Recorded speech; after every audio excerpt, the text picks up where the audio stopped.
Dear students, इस lecture में हम लोग डिस्कस करेंगे स्फीयर ऑफ डेथ की, जिसको हम कहते हैं मृत्यु गोल। स्फीयर ऑफ डेथ क्या होता है? एक हॉलो स्फीयर होता है जिसमें कोई मोटरसाइकिल के साथ, जैसे आपने सर्कस में देखा होगा या इस तरह के इवेंट्स आप टीवी पे भी देखे होंगे।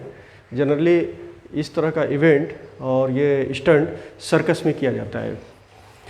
तो उसमें क्या होता है, एक हॉलो स्फीयर होता है, हॉलो स्फीयर होता है, और उस स्फीयर के अंदर जो स्टंट करता है वह बाइक के साथ इंटर करता है या फिर किसी दूसरे व्हीकल के साथ भी इंटर करता है। जैसे 4 व्हीलर के साथ भी करता है, लेकिन जनरली बाइक के साथ इंटर करते हैं। और इस स्फीयर में आने के बाद वो अपने बाइक को स्पीड के साथ ड्राइव करते हैं। तो कभी आप देखे होंगे कि ये बाइक ये स्मॉल हॉरिजॉन्टल सर्कल से घूमता है, फिर बड़े हॉरिजॉन्टल सर्कल से घूमता है, ऐसे ऐसे घूमने लगता है। और ऐसा भी होता है कि ये वर्टिकल सर्कल में भी घूमने लगता है, वर्टिकल सर्कल में, जस्ट वर्टिकल सर्कल ऐसे घूमने लगता है। स्टंट करने वाला अपने बाइक के साथ या जो भी व्हीकल है उसके पास, जैसे 4 व्हीलर है या बाइक है, उसके साथ वह इस वर्टिकल सर्कल में घूमने लगता है। यहाँ पे आने के बाद भी वो नीचे नहीं गिरता है। ऐसा क्या होता है? तो यहाँ पे हम देखेंगे what is physics inside this stunt. इसमें फिजिक्स का क्या रोल है और फिजिक्स से हम इसको कैसे समझेंगे और कैसे एक्सप्लेन करेंगे। मान लीजिए कि यहाँ पे मैंने एक व्हीकल बना दिया और इसको हमने कहा this is position, this is position, this is another position. ये 3 पोजीशन हमने दिखा दिया। 3 पोजीशन हमने क्यों दिखाया? एक हमने लोएस्ट पोजीशन दिखा दिया और लोएस्ट पोजीशन को हमने कहा कि this is position A of the vehicle. इसको हमने कहा this is position B of the vehicle and this is position C of the vehicle. इस तरह से ये व्हीकल ये वर्टिकल सर्कल में घूम रहा है, तेज़ी के साथ घूम रहा है। लेकिन यहाँ पे हमें क्या समझना है कि इस टॉप पोजीशन पे राइडर जो स्टंट कर रहा है यहाँ से नीचे क्यों नहीं गिरता है, जबकि ये centre of the circular path है। यहाँ से नीचे क्यों नहीं गिरता है, यहाँ से नीचे क्यों नहीं गिरता है, ये सीधा ऐसे वर्टिकल सर्कल में कैसे घूमता है? तो इसके लिए इसमें फिजिक्स क्या है, हमने 3 पोजीशन कंसिडर कर लिया। एक लोअर पोजीशन लिया जिसको हम बोलेंगे लोअर मोस्ट पोजीशन, और ये हायर पोजीशन हमने बी ले लिया, और एक हॉरिजॉन्टल पोजीशन सी ले लिया। तो इसमें सेम वही फिजिक्स अप्लाई होगा जो वर्टिकल सर्कुलर मोशन में आपने स्टडी किया हुआ है। Now if m is the mass of the vehicle and rider, अगर राइडर अपने मोटरसाइकिल के साथ है तो मोटरसाइकिल के साथ उसकी मास कितनी है, वो है m। तो यहाँ पे वेट का डायरेक्शन होगा वर्टिकली डाउनवर्ड। लोअर पोजीशन पे वेट कितना हो गया, mg हो गया। इस सरफेस पे टिके रहने के लिए एक चीज़ की ज़रूरत पड़ती है जिसको हम बोलते हैं नॉर्मल रिएक्शन। यहाँ पे नॉर्मल रिएक्शन कितना बन जाएगा, Na।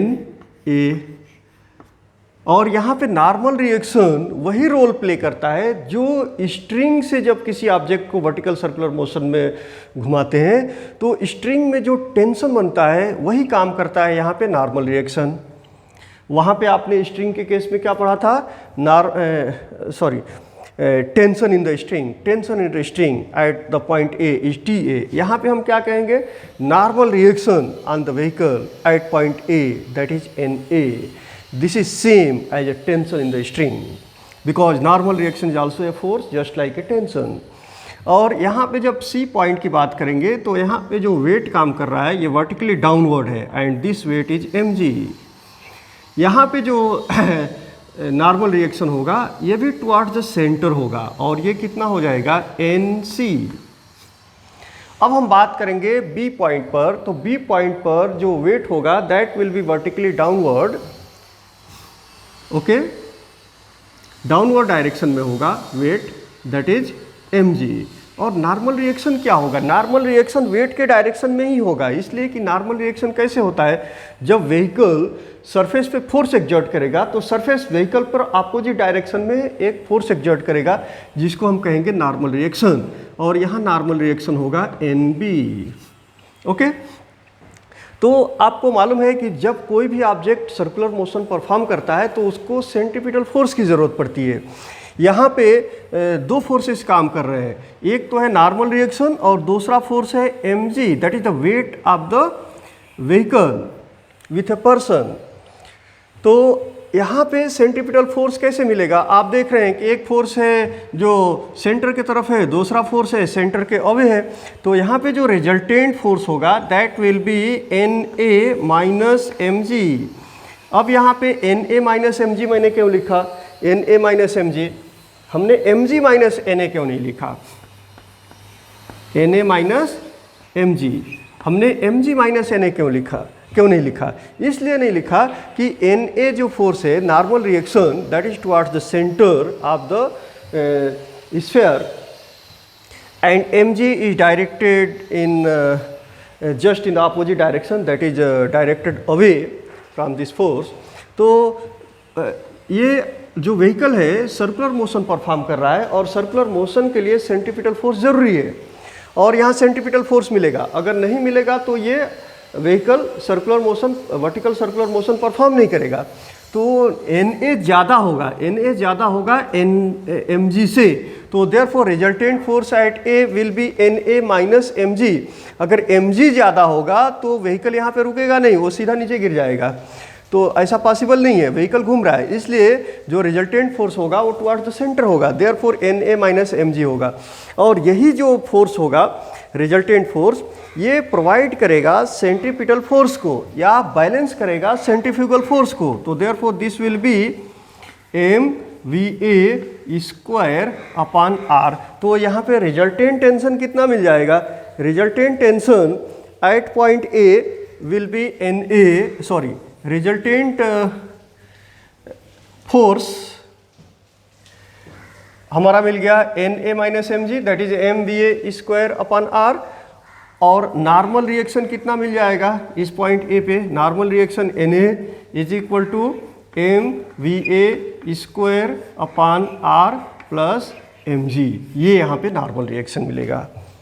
ओके, अब हम बात करते हैं C पॉइंट पे। तो C पॉइंट पे जो वेट है वो वर्टिकली डाउनवर्ड डायरेक्शन में है। ओके, तो normal reaction that is NC will balance the centrifugal force or this will provide the centripetal force. So therefore normal reaction here that will be NC is equal to mVc square upon r। यहाँ पे ये normal reaction मिल गया। अब बात करेंगे B point पर। B point पर आप देख रहे हैं कि NB that is the normal reaction at point B and the weight of the vehicle and the person is acting vertically downward. So therefore what will be the resultant force here? Resultant force will be NB plus mg, and this will provide the centripetal force, and velocity of the vehicle here is Vb. So therefore mVb square upon r। Okay, तो यहाँ पे normal reaction कितना हो जाएगा?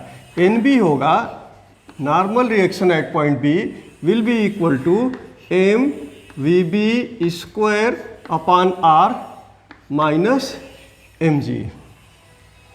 Okay, ये physics है inside this one. And also you know in case of vertical circular motion, वहाँ पे भी जो हमने एक्सप्रेशन डिराइव किया था टेंशन के लिए या फिर डिफरेंट पॉइंट्स पे वेलोसिटीज़ के लिए, तो इसी तरह का एग्जैक्ट रिलेशन मिला था। सिर्फ डिफरेंस क्या था कि वहाँ पे हमने टेंशन लिया था और यहाँ पे हमने नॉर्मल रिएक्शन लिया है, इसलिए कि नॉर्मल रिएक्शन ही यहाँ पे प्रोवाइड कर रहा है सर्कुलर मोशन में रिवॉल्व करने के लिए जो नेसेसरी सेंट्रीपिटल फोर्स की ज़रूरत है। अब बात करेंगे कि मिनिमम स्पीड कितनी होनी चाहिए डिफरेंट पोजीशंस पे।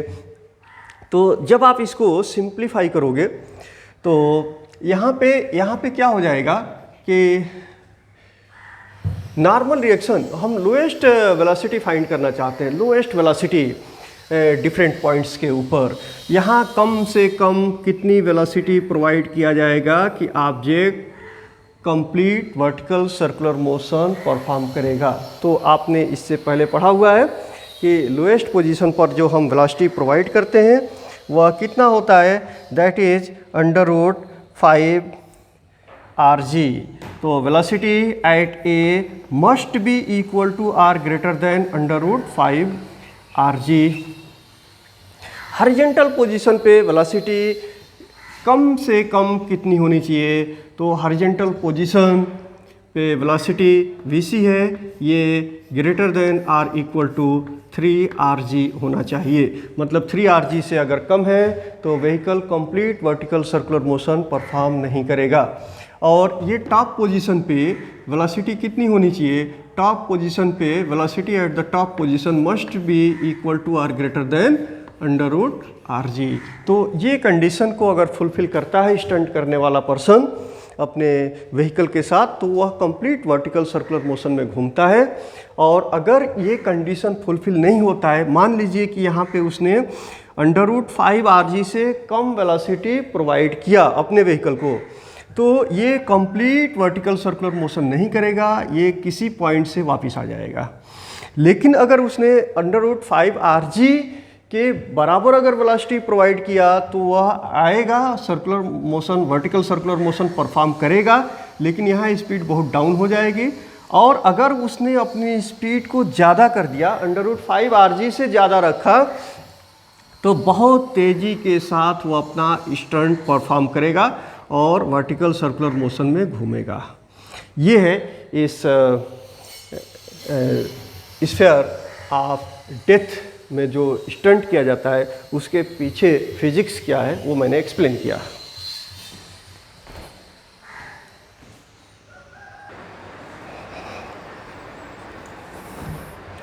अब इसमें नेक्स्ट पॉइंट जो हम डिस्कस करने वाले हैं वह है कि vehicle eight the top of a convex overbridge.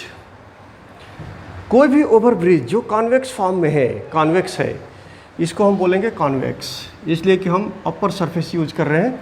ये जो लोअर सरफेस है ये कॉन्केव बनेगा और ये अपर सरफेस क्या बनेगा, कॉन्वेक्स बनेगा।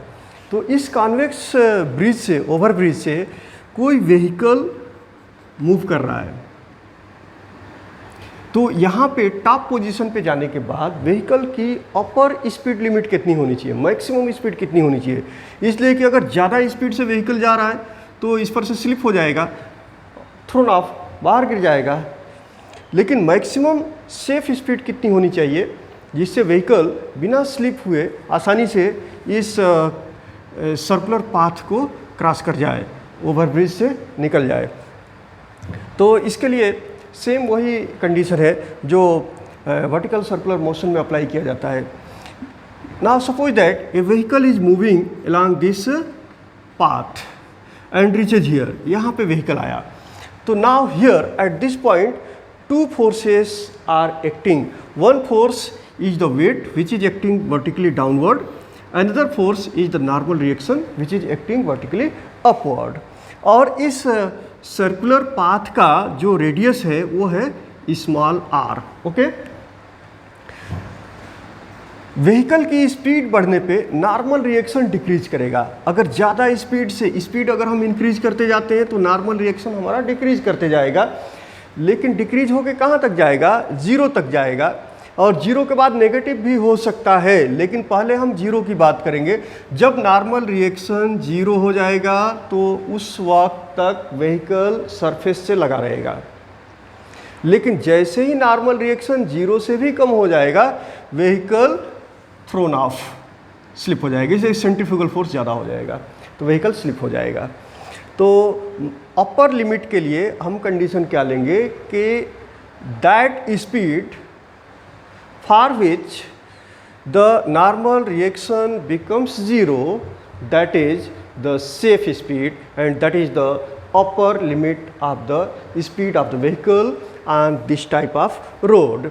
तो now let us here the resultant force here will be mg, downward direction में है तो हम mg माइनस n लिखेंगे, okay, mg minus n, because mg is acting vertically downward and n is in upward direction. यहाँ पे हम mg minus n इसलिए लिख रहे हैं कि mg ज़्यादा होगा, n कम होगा, और n जब ज़्यादा हो जाएगा तो व्हीकल वहाँ रुकेगा नहीं, वो स्लिप हो जाएगा. तो mg minus n, and this force will provide the necessary centripetal force which is necessary for the motion, that is a circular motion, and this will be mv square upon r. Now for upper speed limit,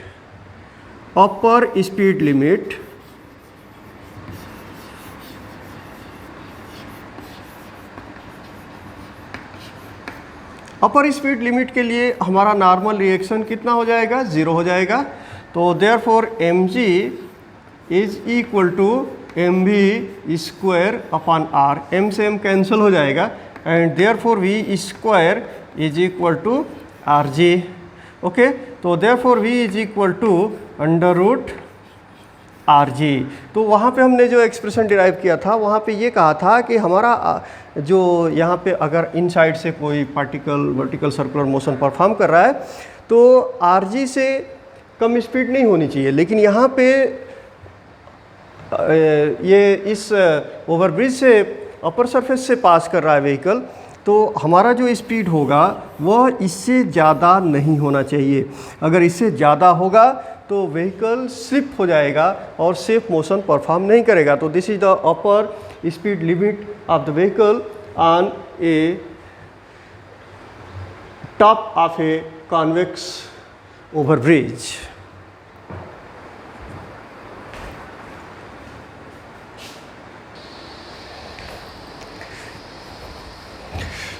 Now this is an example, and the example is a tiny stone of mass 20 gram is tied to a practically massless, inextensible, flexible string and hauled along a vertical circles. The speed of the stone is 8 meters per second.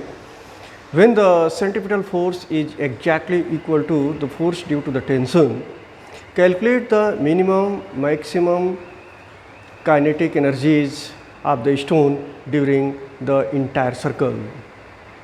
Let theta is equal to 0 be the angular position of the string when the stone is at the lowermost position. Determine the angular position of the string when the force due to the tension is numerically equal to the weight of the stone. And given that you have to use the value of g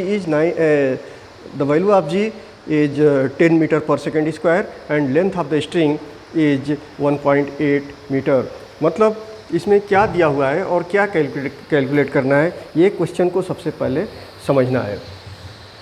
question में ये दिया गया है कि टिनी stone of mass 20 ग्राम, तो मास of the stone दिया हुआ है, ये है 20 ग्राम.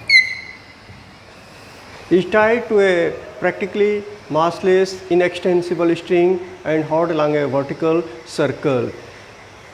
ये एक वर्टिकल सर्कल में घूम रहा है इस तरह से.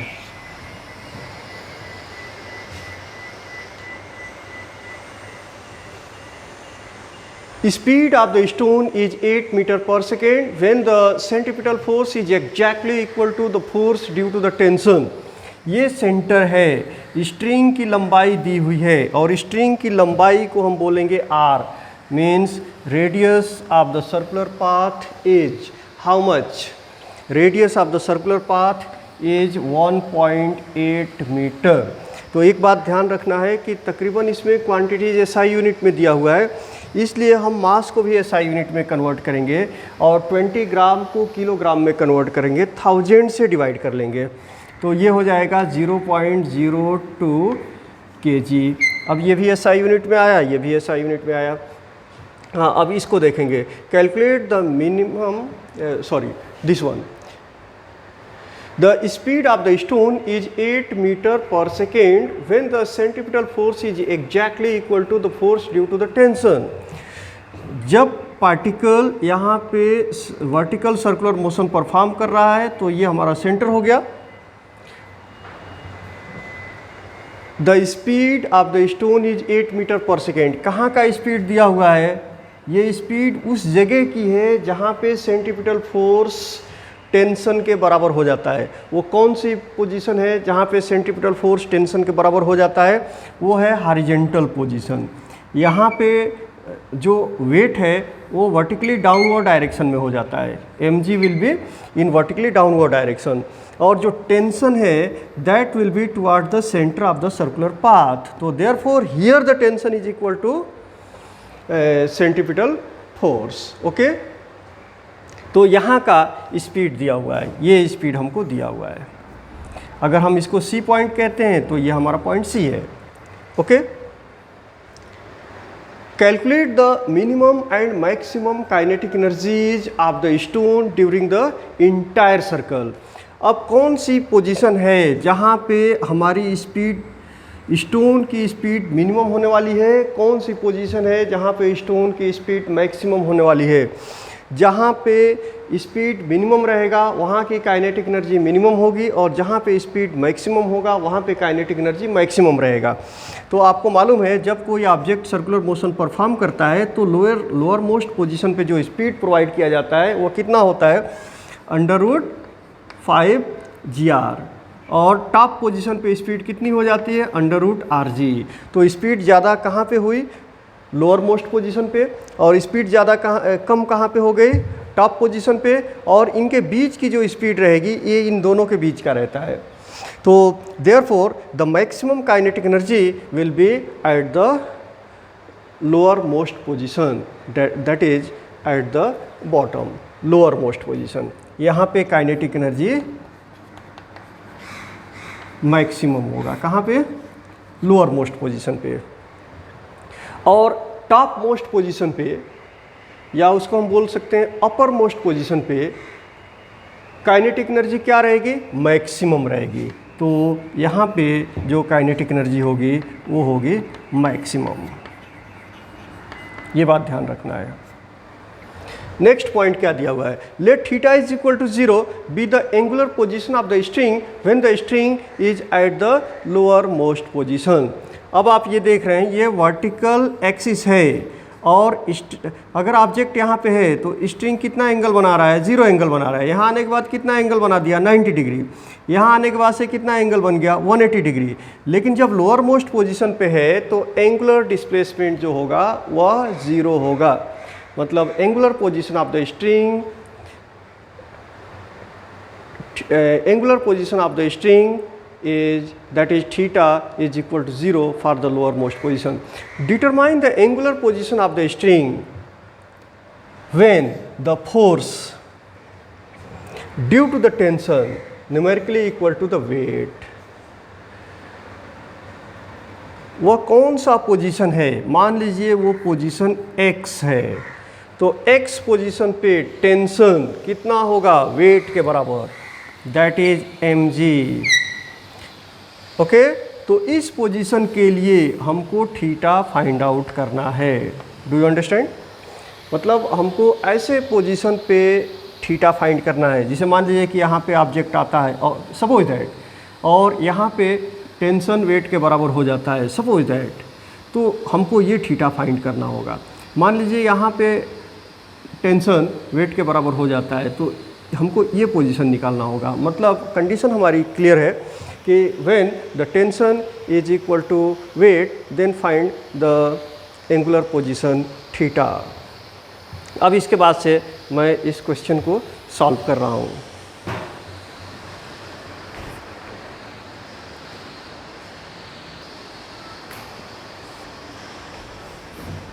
अभी इस क्वेश्चन को भी सॉल्व करने के लिए हम लोग law of conservation of energy का यूज करेंगे।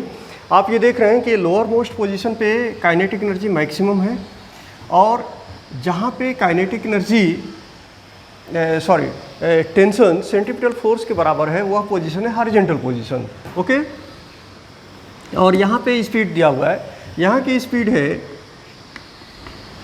8 मीटर पर सेकेंड। ओके, तो now here there is a total kinetic energy. यहाँ पे ऑब्जेक्ट में सिर्फ और सिर्फ काइनेटिक एनर्जी है, और यहाँ पे आने के बाद ऑब्जेक्ट में काइनेटिक एनर्जी भी है और पोटेंशियल एनर्जी भी है। तो पोटेंशियल एनर्जी कहाँ से आया, इसलिए कि काइनेटिक एनर्जी डिक्रीज हो रहा है और पोटेंशियल एनर्जी इंक्रीज हो रहा है। तो यहाँ पे law of conservation of energy हम कैसे निकालेंगे, here the kinetic energy, change in kinetic energy, change in kinetic energy from this point to this point equal to potential energy at this point. यहाँ से यहाँ तक आने में काइनेटिक एनर्जी जितना कम हुआ वही काइनेटिक एनर्जी कन्वर्ट हो गया यहाँ के पोटेंशियल एनर्जी में। तो therefore you can write here the kinetic energy is maximum. तो therefore you can write kinetic energy maximum. अब यहाँ का काइनेटिक एनर्जी हमको मालूम हो गया और यहाँ की काइनेटिक एनर्जी कितनी है, ये काइनेटिक एनर्जी है हाफ mv² और यहाँ की वेलोसिटी ऑलरेडी दिया हुआ है, वेलोसिटी कितना है 8, तो हम 8 का स्क्वायर कर देंगे।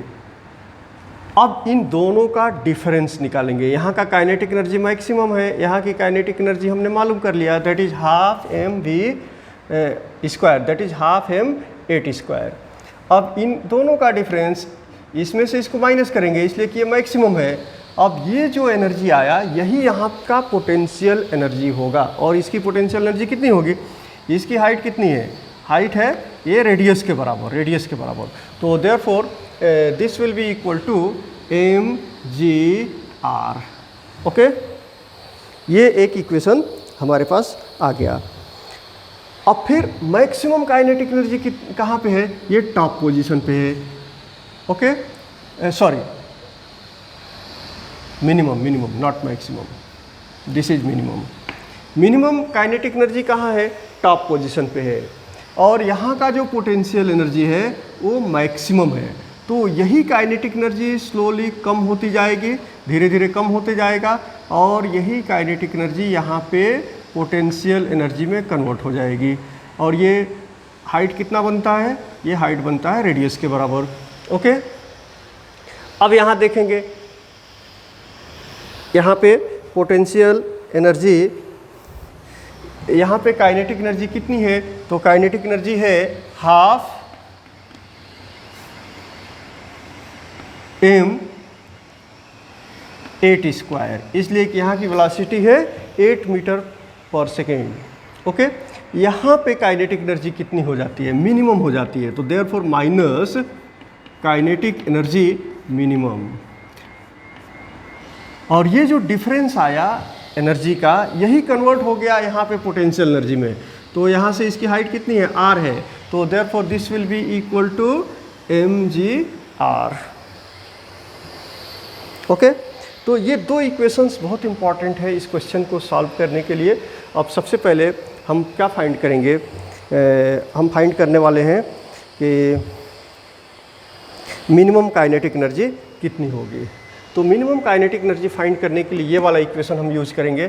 तो देयरफॉर हाफ m कितना है 0.02, यहाँ लिख देंगे हम 0.02 और 8 का स्क्वायर 64 हो जाएगा और माइनस काइनेटिक एनर्जी मिनिमम, यही हमको फाइंड करना है, इज इक्वल टू m की वैल्यू 0.02 और g की वैल्यू 10 इंटू r की वैल्यू 1.8। तो इसको सिंप्लीफाई करते हैं, तो this will be equal to 10 से 0.2 को मल्टीप्लाई करेंगे 0.2 ओके इंटू 1.8। अब 1.8 को जब मल्टीप्लाई करेंगे तो ये हो जाएगा 0.36। ओके, हमको काइनेटिक एनर्जी मिनिमम निकालना है, तो काइनेटिक एनर्जी को हम राइट साइड में ले लेंगे तो पॉजिटिव हो जाएगा, kinetic energy minimum is equal to, बाकी क्वांटिटी को लेफ्ट साइड में ले लेंगे तो वो नेगेटिव हो जाएगा। तो देयरफॉर हाफ 64 को 2 से डिवाइड करोगे तो ये हो जाएगा 32, तो 0.02 इंटू 32 ओके, और माइनस 0.36। अब इसको हम सिंप्लीफाई कर लेंगे, 0.02 को 32 से मल्टीप्लाई कर लेंगे तो कितना होगा, this will be equal to 0.64, 0.64 minus 36. तो therefore this will be equal to 8 to 0.28 joule. तो therefore minimum kinetic energy is equal to 0.28 joule and this is at the top position. यहाँ की kinetic energy हमने निकाल लिया 0.28 joule यहाँ की kinetic energy मिल गई. अब हमको फाइंड करना है जो मैक्सिमम काइनेटिक एनर्जी है, तो उसके लिए हम कौन सा इक्वेशन यूज करेंगे? ये वाला फर्स्ट वाला इक्वेशन यूज करेंगे. तो therefore kinetic energy maximum minus half m की वैल्यू सब्सटीट्यूट कर देंगे 0.02, 8 का square 64 is equal to m 0.02 और g की वैल्यू 10 और r की वैल्यू 1.8. तो इसको ऐसे ही सिंप्लीफाई करेंगे जैसे हमने यहाँ पे सिंप्लीफाई किया था. ये हो गया 0.36. ओके. अब ये टर्म को हम सिंप्लीफाई कर लेते हैं. हमको काइनेटिक एनर्जी मैक्सिमम निकालना है. तो therefore kinetic energy maximum is equal to, ये सारे टर्म्स को राइट हैंड साइड में ले लेंगे. तो देयरफॉर 0.36 और प्लस आ जाएगा 2 से डिवाइड करोगे 64 को तो कितना आएगा 32 और 32 इंटू 0.02 तो देयरफॉर 0.64 और 0.64 को 0.36 के साथ ऐड करेंगे तो ये कितना मिल जाएगा. Therefore this will be equal to 1.00 और यूनिट हो गया जूल. तो हमारा मैक्सिमम जो काइनेटिक एनर्जी मिल गया वह 1 जूल मिल गया.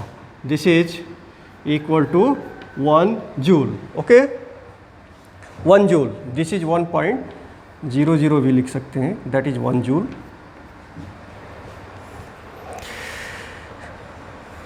अब मैक्सिमम वेलोसिटी कितनी होगी ये भी हमको कैलकुलेट करना होगा.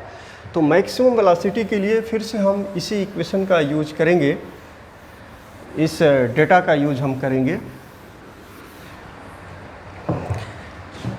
काइनेटिक एनर्जी मैक्सिमम हमने कैलकुलेट कर लिया. Kinetic energy maximum is equal to, you know that this is equal to half M we maximum square. ये काइनेटिक एनर्जी मैक्सिमम का फार्मूला है. Because kinetic energy is equal to half M we square. Mass तो constant है, velocity पे maximum होने वाला है, minimum होने वाला है. तो जब वेलोसिटी मैक्सिमम होगी तो काइनेटिक एनर्जी क्या होगा, मैक्सिमम होगा. And this will be equal to 1 joule के फॉर्म में आ जाएगा, 1 जूल.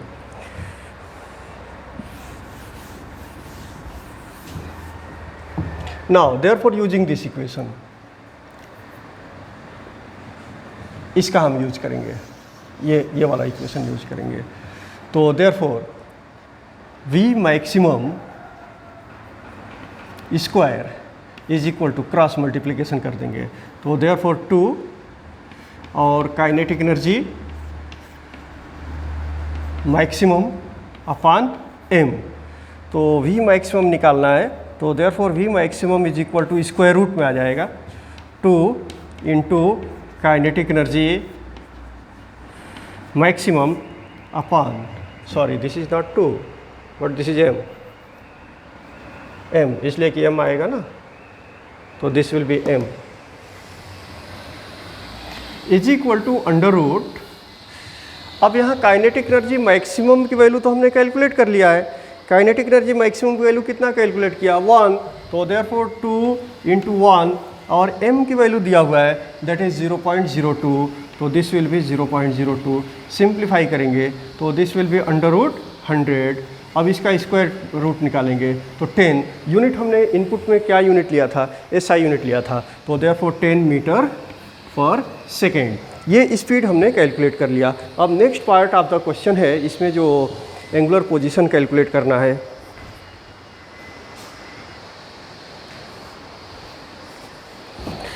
अब next part of the question में क्या है कि हमको उस पॉइंट पर एंगुलर डिस्प्लेसमेंट फाइंड करना है. जैसे मान लीजिए कि ये एक पॉइंट है जहाँ पे पार्टिकल वर्टिकल मोशन परफॉर्म करते हुए आ गया. तो ऐसे पॉइंट पे हमको एंगुलर डिस्प्लेसमेंट मतलब एंगुलर पोजीशन फाइंड करना है जहाँ पे टेंशन वेट के बराबर हो जाता है. तो सपोज कर लीजिए कि यहाँ पे जो टेंशन है वेट के बराबर हो जाता है. Tension is equal to weight that is mg। तो हमको ये एंगुलर डिस्प्लेसमेंट फाइंड करना है, ये एंगुलर पोजीशन। मान लीजिए कि ये एंगुलर पोजीशन है थीटा। तो अभी हमको क्या फाइंड करना होगा, इसमें भी law of conservation of energy हम अप्लाई करने जा रहे हैं। तो इसके लिए हमको ये चाहिए कि ये जो हाइट है, ये हाइट कितनी है। अगर ये हाइट हमको किसी तरह से मालूम हो जाता है तो हम इसमें कौन सा लॉ अप्लाई करेंगे। यहाँ पे काइनेटिक एनर्जी मैक्सिमम है और कितनी है, half M we maximum square minus यहाँ की वेलोसिटी v है मान लीजिए। तो यहाँ की काइनेटिक एनर्जी कितनी हो जाएगी, half M we square is equal to, मान लीजिए कि ये हाइट हमको मालूम हो जाता है किसी तरीके से। तो ये हाइट h है, यहाँ तो पोटेंशियल एनर्जी 0 थी, यहाँ पे पोटेंशियल एनर्जी कितनी मिल गई, यही जो चेंज इन काइनेटिक एनर्जी हुआ यही यहाँ पे पोटेंशियल एनर्जी गेन कर लिया पार्टिकल ने, और कितना हो जाएगा mgh। ओके, तो हमको ये सब चीज़ें कैलकुलेट करना है। तो हमको हाइट फाइंड करना होगा। हाइट कैसे फाइंड करेंगे, ये वाली कंडीशन हम अप्लाई करेंगे यहाँ पे भी, T is equal to m g वाला, T is equal to m g. Now at any position what is the tension. यहाँ पे टेंशन मान लीजिए T है तो T minus m ji,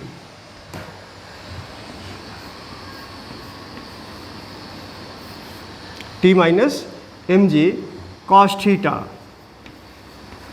is equal to m v square by r. ये इक्वेशन आपको याद होगा, पहले इसको किया गया था कि किसी भी पॉइंट पर यहाँ पे जो कंपोनेंट है वो हमने रिजॉल्व किया था। आप याद करें, यहाँ पे कंपोनेंट रिजॉल्व किया था। कौन से कंपोनेंट को रिजॉल्व किया था, mg को, इसलिए कि mg वर्टिकली डाउनवर्ड में काम कर रहा है, दिस इज mg। तो इसको हमने दो कंपोनेंट पे रिजॉल्व किया था, एक हॉरिजॉन्टल कंपोनेंट में किया था और एक वर्टिकल कंपोनेंट में किया था। तो वर्टिकल कंपोनेंट हमारा मिल गया था mg cos थीटा। तो देयरफॉर यहाँ पे रिजल्टेंट फोर्स कितना हो जाएगा, ये टेंशन है तो T minus mg cos theta, and this will provide the necessary centripetal force that is mv square by r, and this is the velocity here at this point. Okay, now उस point पर tension कितना है, mg के बराबर है। तो therefore write here mg minus mg cos theta is equal to mv square by r। यहाँ से हम कुछ कॉमन ले सकते हैं, और कॉमन क्या ले सकते हैं, mg कॉमन ले सकते हैं। तो therefore mg will be common and 1 minus cos theta is equal to mv square by r। m से m कैंसिल हो जाएगा और क्रॉस मल्टीप्लिकेशन कर लेंगे तो ये हो जाएगा rg 1 minus cos theta is equal to v square. ये इक्वेशन आप याद रखेंगे इस क्वेश्चन के लिए। अब ये हाइट हम कैसे निकालेंगे, ये हाइट भी मालूम होना चाहिए। हाइट मालूम करने के लिए, इसलिए कि यहाँ हमको हाइट की ज़रूरत है, तो हाइट मालूम करने के लिए ये राइट एंगल ट्रायंगल आप देखेंगे, this is a right angle triangle, this angle is theta, this angle is theta.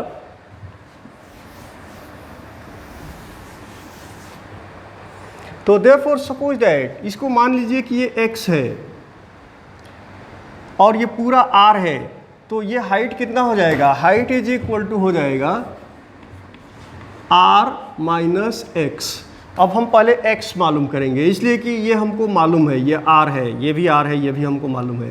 तो therefore cos theta is equal to adjacent side upon hypotenuse, ये वाला फार्मूला हम यूज कर सकते हैं। तो therefore cos theta is equal to, यहाँ adjacent side क्या बनेगा, x बनेगा, हाइपोटेनियस क्या होगा, r होगा। तो therefore x is equal to r cos theta मिल गया। अब ये वैल्यू यहाँ पे रख देंगे तो h is equal to r minus x that is r cos theta, यहाँ से r कॉमन हो जाएगा, देयरफॉर 1 माइनस cos थीटा। तो यही जो हमने फाइंड किया, ये यहाँ पे 1 minus cos theta into r, यही हाइट है, यही क्या है, हाइट है। ओके, तो अब यहाँ पे हम सब्स्टिट्यूट करते हैं इस वाले फार्मूले में, ये वाले फार्मूले पे रखते हैं। तो half M we maximum square, v maximum हमने पहले फाइंड कर लिया है, वो है 10।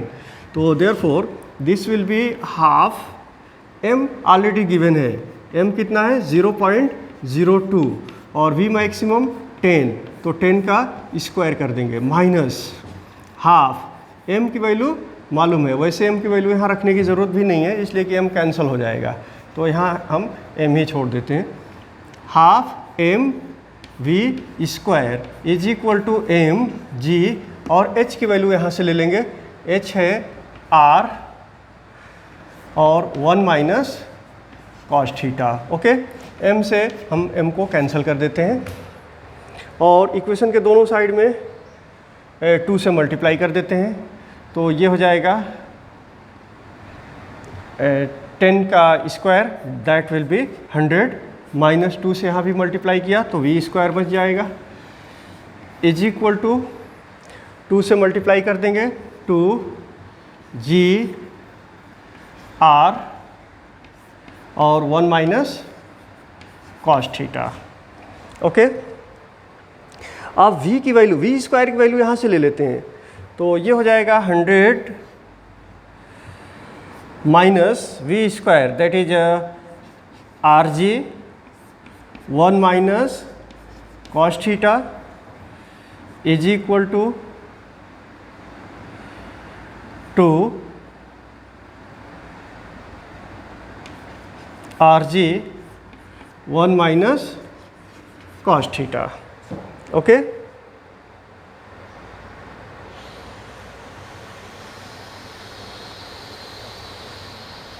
अब इसको हम राइट साइड में ले लेते हैं, तो ये हो जाएगा 100 इज इक्वल टू, ये जब उधर लेंगे तो 3 आर जी और 1 माइनस कॉस थीटा आ जाएगा। ओके,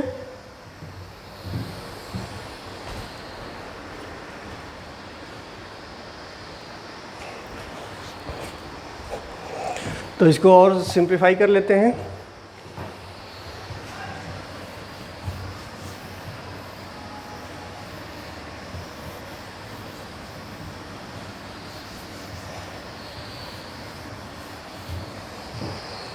देखिए 100 is equal to 3 into R G, R की वैल्यू है 1.8, तो 3 into 1.8 into G that is 10 और 1 minus cos theta, therefore this is equal to 3 into 18 और 1 minus cos theta 100 is equal to, तो therefore 1 minus cos theta is equal to 100 upon 3 into 18। Okay, तो cos theta is equal to, cos theta is equal to, cos theta को right में ले लो और इसको left में ले लेते हैं, तो ये क्या हो जाएगा 1 minus 100 upon 3 into 18। 3 into 18 means इसको हम 2 से कट कर देते हैं तो 9 आ जाएगा, ये 50 आ जाएगा, तो it means this will be 1 minus 50 upon 27। Okay,